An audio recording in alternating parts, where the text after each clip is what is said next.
आप देख रहे हैं GTS न्यूज। चैनल को सब्सक्राइब, लाइक और शेयर करना ना भूलें। एक वरिष्ठ पत्रकार रहे हैं दैनिक जागरण के राघवेंद्र वाजपेयी जी, उनकी जो हत्या कर दी गई थी, जिसके संदर्भ में हम लोग ज्ञापन देने के लिए जिलाधिकारी नागपाड़े जा रहे हैं और ज्ञापन देंगे। और हमेशा हम लोग अंतर्राष्ट्रीय पत्रकार महासंघ हमेशा पत्रकारों के हितों की बात करता है और सुरक्षा की बात करता है। इसी के दृष्टिगत हम लोग अभी जा रहे हैं। हमारे भाई साहब इस बारे में क्या कहना चाहेंगे जो हमारे अंतर्राष्ट्रीय हूँ कि नानपारा तहसील प्रांगण में जो आज हमारे पत्रकार संघ के सभी पदाधिकारी पत्रकार महासंघ के अध्यक्ष आए हैं, क्या है मामला पूरा, इसके बारे में क्या जानकारी देना चाहिए? देखिए, ये जो अभी दैनिक जागरण से जुड़े हुए पत्रकार जी की हत्या हुई है सीतापुर में, ये बड़ी हृदय विदारक घटना है। और अगर पत्रकार ही सुरक्षित नहीं रहेगा, जिसका जो चौथा स्तंभ है लोकतंत्र का, जिसका मूल कार्य ही ये होता है कि वो सारी जो है गलत गतिविधियाँ हो रही हैं उनको उजागर किया जाए, देश को आगे बढ़ाने में जिसका बहुत बड़ा योगदान रहता है, वही सुरक्षित नहीं है। क्या बात रही छोटी सी बात पे आप दिन दहाड़े उसकी गोली मार करके हत्या कर देंगे, तो इससे तो अराजकता और कानून व्यवस्था बिल्कुल बेकार हो जाएगी। और पत्रकार सुरक्षित नहीं रहेगा, पत्रकार ही भय में अगर रहेगा तो क्या उजागर हो पाएगा देश के अंदर, प्रदेश के अंदर। तो हम लोग इस उद्देश्य से ज्ञापन देने आए हैं कि कोई ऐसी शासन के द्वारा ऐसी नीति बनाई जाए जिससे जो है कम से कम प्रदेश का पत्रकार सुरक्षित हो और इस प्रकार की घटना की जो है पुनरावृत्ति नहीं हो। सर, जैसे कि मांग क्या है? सर, आप लोगों की मांग क्या है? मांग ज्ञापन दे रहे हैं और ये सुरक्षा जो शासन ऐसा कानून ऐसी नीति बनावे जिससे जो है पत्रकार जो है सुरक्षित रहे प्रदेश में। यही हमारी मांग है। और मांग ये भी खासतौर पर ये भी है कि जिनकी हत्या की गई है उनको पूर्ण रूप से उनका कंपनसेशन मिलना चाहिए। उसमें एक व्यक्ति को सरकारी नौकरी मिलना चाहिए, क्योंकि उन्होंने जो मतलब जिस तरह के अपने क्षेत्र पत्रकारिता जो उन्होंने की है और उस बीच में उनकी हत्या की गई है, उसको लेकर के हम सभी लोग आज बहुत अफसोस हैं और इसी ज्ञापन देने के लिए हम बनाए हैं। और ये पत्रकार जो खबरें लिखता है किसी के खिलाफ, जनता हो, मतलब कोई अधिकारियों के खिलाफ, तो उनको धमकी मिल जाती है कि आपको मुकदमा लिखा देंगे। जनता भी ऐसा कह देती है। नहीं, देखिए ऐसा है कि कभी भी कोई पत्रकारिता अगर अपने क्षेत्र पत्रकारिता करता है और जेन्युइनली करे, अपने संविधान को गो थ्रू करे और उस बीच में अगर कुछ भी अगर आपको कोई ऐसी धमकी दे रहा है तो उसके साथ अंतर्राष्ट्रीय पत्रकार महासंघ हमेशा खड़ा है, शाना बशाना खड़ा है। तो क्योंकि पत्रकार देखिए हमारा फंडामेंटल राइट है और हमको मतलब संविधान ने अधिकार दिया अपने क्षेत्र पत्रकारिता करने का। उस बीच में अगर कोई भी अगर ऐसी आपको देता है धमकी वगैरह, तो हम लोग आपके साथ खड़े शाना और हमेशा अंतर्राष्ट्रीय पत्रकार महासंघ हमेशा आपके साथ खड़ा।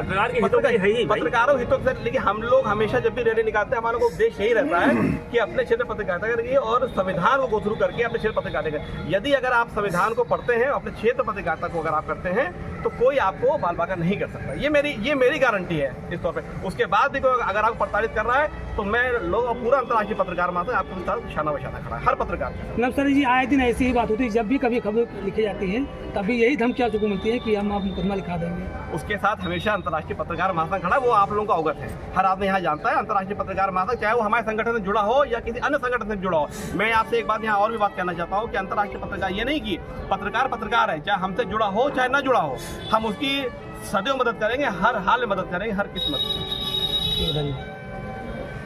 लेकिन अब पत्रकारों के अंदर काफ़ी आक्रोश आ गया है कि अगर यहाँ पर भी अगर सुरक्षा नहीं किया जाएगा तो हम लोगों को भी मैदान में उतरना पड़ेगा। हमारे साथ काफ़ी वरिष्ठ पत्रकार जी। मैं तो अपने सभी साथी पत्रकारों को एक बात कहूँगा, वो ये कि इस तरीके की घटना को देखने के बाद आप एक बात तो जान लीजिए, आप भी टारगेट पे हैं, आप भी जितने पत्रकार हैं, क्योंकि आप उजागर करते हैं। मेरी कोशिश, मैं जब पत्रकारिता स्वतंत्र भारत में करता था, अगर किसी ने कुछ कह दिया कि ऐसा क्यों लिख दिया आपने, हम उसकी छानबीन करके उसके प्रूफ को निकाल के दूसरी किस्त भी जारी कर देते थे। 5-5, 8-8 किस्तें जारी की हैं, वो फौरन अपने औकात पे आ जाता था। कोई साफ सुथरा नहीं है। पत्रकार अगर अपने पे आ जाए और लिखने पे आ जाए, देश और दुनिया को दिखलाने पे आ जाए, तो सबकी इज्जत सामने खोल के ऑन राइटिंग वो लिख के लोगों को पढ़ा सकता है। ये आप हौसला रखिए। और दिन दहाड़े इस तरीके की हत्या, दोपहर में हत्या करना, इस तो सीधे कानून व्यवस्था को चैलेंज है। हम लोगों की तो बात बहुत दूर की बात होगी। क्या बात है? सर एक चीज़ और है, जैसे देखा जाए तो कोई नेता पे अगर हमला होता है या कोई बॉलीवुड या किसी हीरो को लेकर के हम बात करें तो उन लोगों पे जब हमला होता है तो लगातार उनका सुरक्षा बढ़ा दिया जाता है और कोई ना कोई कानून उनसे पारित कर दिया जाता है। लेकिन जब पत्रकारों को टारगेट में लाया जाता है आखिर में क्यों कानून नहीं पारित किया जाता है? क्यों पत्रकार का सुरक्षा नहीं होता है? न तो कोई उनका तनख्वाह होता है। सबसे बड़ी चीज़ ये है कि देश की सबसे बड़ी अदालत जिसने कहा कि पत्रकारों की सुरक्षा की व्यवस्था की जाए, करेगा कौन? जो करने वाले हैं कुछ न कुछ उसके अंदर ऐसे एलिमेंट बैठे हुए हैं जिनकी दाल रोटी उसी से चल रही है, जिनका काम ही भ्रष्टाचार है, उसको उजागर करता है पत्रकार, उनको पीड़ा लगती है। बिल्कुल, जिसका उजागर करता है पत्रकार उसको पीड़ा लगता है। और लगातार पत्रकार की अगर हम बात करें तो अंतर्राष्ट्रीय पत्रकार ने कई ऐसे देखा जाए ज्ञापन सौंपा गया है जिसमें सुरक्षा को लेकर के भी मांग की गई है, तनख्वाह को भी लेकर। सर आप क्या कहना चाहेंगे? ऐसा है, मैं जरा सा इससे हट करके एक छोटी सी बात कह देना चाहता हूँ जी कि जो बात आ रही है कि पत्रकारों के ऊपर इस तरीके के प्रहार क्यों होते हैं, जी। और हमारे मोहम्मद हनीफ भैया ने भी ये कहा कि आप भी टारगेट पे हैं। जी। तो देखिए आप टारगेट पे क्यों नहीं होंगे?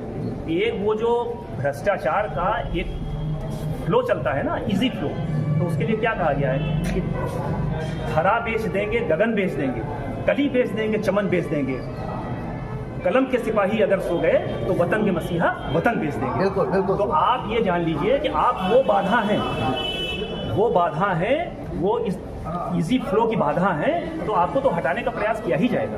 लेकिन हमें डट के खड़े रहना है, इससे कोई हमारे ऊपर ये नहीं होना चाहिए कि भयभीत हो गए। ठीक है, इसका जम करके मुकाबला किया जाए और शासन को बाध्य किया जाए कि वो ऐसी नीति बनावे कि इस तरीके की पुनरावृत्ति न हो। बिल्कुल, हम जितने हमारे पत्रकार साथी हैं सभी लोग अपना अपना राय रखने के लिए प्रयास करते हैं, लेकिन कम समय में हम पूरी बात सभी लोगों को जानने का प्रयास करेंगे। सर आप क्या कहना चाहेंगे?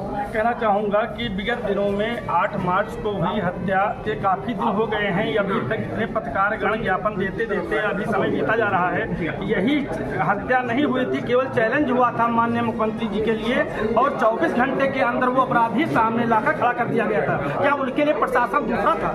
पत्रकारों के लिए कोई दूसरा है? नंबर एक बात।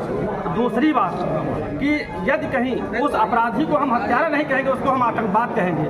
वो यदि आतंकवादी नहीं है, दिन दहाड़े गोली मारकर प्रशासन को चैलेंज देता है, सरकार को चैलेंज देता है, और उसमें यदि उसको हत्यारा माना जाए 24 घंटे के अंदर हाजिर होना चाहिए। यदि वो आतंकवाद है तो उसको बढ़ावा देने वाले अधिकारी कर्मचारी शासन प्रशासन वो भी आतंकवादी के नेतृत्व आते हैं। यदि ये लोग ऐसा करेंगे तो यही ये देश है कि जब हमारा शासन प्रशासन गुलाम था और उस टाइम अंग्रेजों से देश को आज़ाद करवाने के लिए हम लोग स्वयं अपने एक सैनिक के रूप में अपने कदमों को उठाकर खड़े हुए और लाखों गोलियों के सामना करके अपने दिल को पत्थर के समान बना करके देश को आजाद करवा सके। तो आज ऐसे छोटे मोटे अधिकारियों को सरकार ज्ञापन सौंपा जा रहा है। मुझे आपका नाम क्या है? मेरा नाम नीरज गोड़ा लोकेट है, मैं अंतर्राष्ट्रीय पत्रकार महासंघ जिला पटना। आज यहाँ पर पहुंचकर नानपाड़ा तहसील में आपने ज्ञापन दिया है, क्या मांगे हैं आप लोगों की? देखिए, मांग तो यही है कि शासन कोई ऐसी नीति बनाए जिससे पत्रकारों की जो है सुरक्षा हो सके। और सबसे बड़ी बात यह है कि जो हमारे मुख्यमंत्री योगी आदित्यनाथ जी जो इतना अच्छा कानून व्यवस्था का जो है उदाहरण दिया है उत्तर प्रदेश में, ये तो उसको बिल्कुल खुला चैलेंज इन लोगों ने कर दिया। इतना दुस्साहस कि दिन दहाड़े जो है पत्रकार की जो है गोली मार करके हत्या कर दी जाए, तो इसमें तो बहुत कड़ाई से जो है शासन को कुछ ऐसी नीति बनाने की आवश्यकता है कि जो इस तरीके की दुर्घटना की जो है अब जो है पुनरावृत्ति प्रदेश में। बिल्कुल, लगातार हम आप लोगों को पूरी हकीकत वो तस्वीरें दिखाएंगे जिस तरीके से देखा जाए उत्तर प्रदेश में लगातार पत्रकारों के अंदर जिस तरीके से आक्रोश देखने को मिल रहा है, वहीं पर देखा जाए काफ़ी पत्रकारगण हमारे साथ में। लवकुश अवस्थी जी क्या कहना चाहेंगे?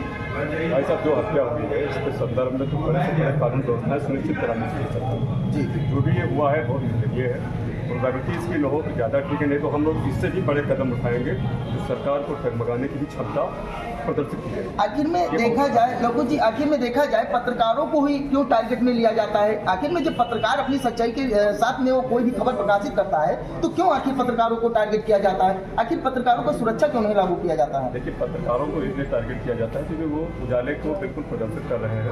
किसी भी प्रकार जो भी ये जो संगतियाँ हैं इनको प्रदर्शित कर रहे हैं कि बिल्कुल साफ साफ हो जाए, जिसमें प्रशासनिक अधिकारी भी आमतौर पर देखा जाए तो भी संलिप्तता में पाए जाते हैं।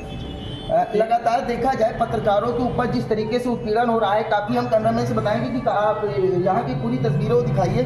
जिस तरीके से अगर देखा जाए पत्रकारों के अंदर आक्रोश नजर आ रहा है। हमारे साथ अंतर्राष्ट्रीय पत्रकार महासंघ के जिला अध्यक्ष जी हैं, बहुत बहुत स्वागत है। अध्यक्ष जी, क्या कहना चाहेंगे जिस तरीके से पत्रकारों पर उत्पीड़न हो रहा है? सर्वप्रथम जो सीतापुर में जो हत्या की गई है, ये खुद में बहुत निंदनीय बात है और इसी के संदर्भ में आज हम ज्ञापन देने के लिए यहाँ पे आए हुए हैं और मैडम को भी उन्होंने ज्ञापन भी दिया हुआ है। तो पत्रकारों का सुरक्षा क्या है मांग, आखिर क्यों नहीं लागू होता? कई वर्षों से देखा जाए तो लगातार पत्रकारों पर उत्पीड़न होता रहता है और मांग पूरा क्यों नहीं हो पा रहा है? अंतर्राष्ट्रीय पत्रकार महासंघ और राष्ट्रीय अध्यक्ष महोदय शुरुआत से इसी जो क्रम में लगे हुए हैं। कई मरतबा उनकी जो है आगे मीटिंग भी हुई है और हम लोगों ने ये भी मांग की है कि एक पत्रकारों की सैलरी भी होना चाहिए। हम लोग इसकी मांग कर रहे हैं और जिनकी अभी हत्या की गई है हम उनकी बात अगर करें, एक एग्जाम्पल अगर हम उनका लेते हैं तो उनके लिए हमने कहा कम से कम एक मतलब उनको सरकारी नौकरी और उनका कंपनसेशन मिलना चाहिए। जी बिल्कुल। जिस तरीके से देखा जाए दैनिक जागरण की पत्रकार का जिस तरीके से निर्मम हत्या कर दी गई है, देखा जाए गोली मारकर हत्या कर दी गई है, वहीं पर अगर देखा जाए अंतर्राष्ट्रीय पत्रकार महासंघ के काफी पत्रकार जब पहुंच करके और उनको लगातार देखा जाए एक नौकरी का भी मांग किया गया है। पत्रकारों का अगर देखा जाए लगातार सुरक्षा को लेकर के बहुत सारे कदम उठाएंगे यहाँ और काफी गण हमारे साथ हैं और हम सभी लोगों से। जी देखिए, मेरे अभी एक बात कहना, अभी आपने देखा होगा कि माननीय उच्चतम न्यायालय ने भी एक फैसला भी दिया है कि आर्टिकल 19A का उसमें हवाला दिया गया है कि अगर कोई भी पत्रकार स्वतंत्र है। हमारे देश में फ्रीडम ऑफ स्पीच है लेकिन एब्सोल्यूट फ्रीडम ऑफ स्पीच नहीं है, क्योंकि हम कुछ भी बात ऐसी बोले कि सामने वाले को हर्ट ना हो या सामने दुख ना पहुंचे या सामने वाले को कोई नुकसान ना पहुंचे। एब्सोल्यूट फ्रीडम ऑफ स्पीच नहीं है। अगर और माननीय सुप्रीम कोर्ट ने एक बात और भी कही है, अगर कोई पत्रकार अगर सरकार की नीतियों को क्रिटिसाइज करता है तो उसके ऊपर कोई मुकदमा नहीं होगा।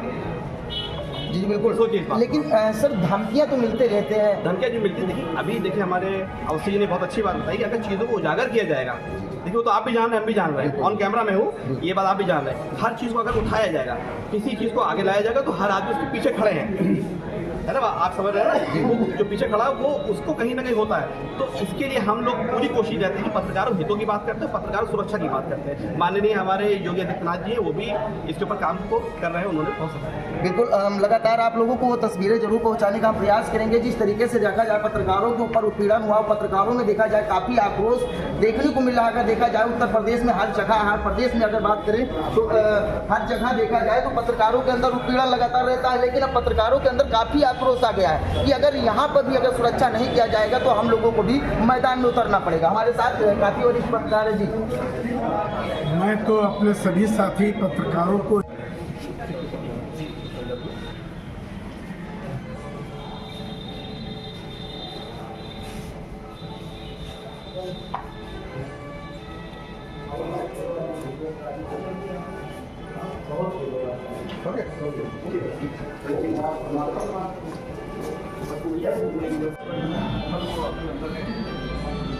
भैया हल्का सा उधर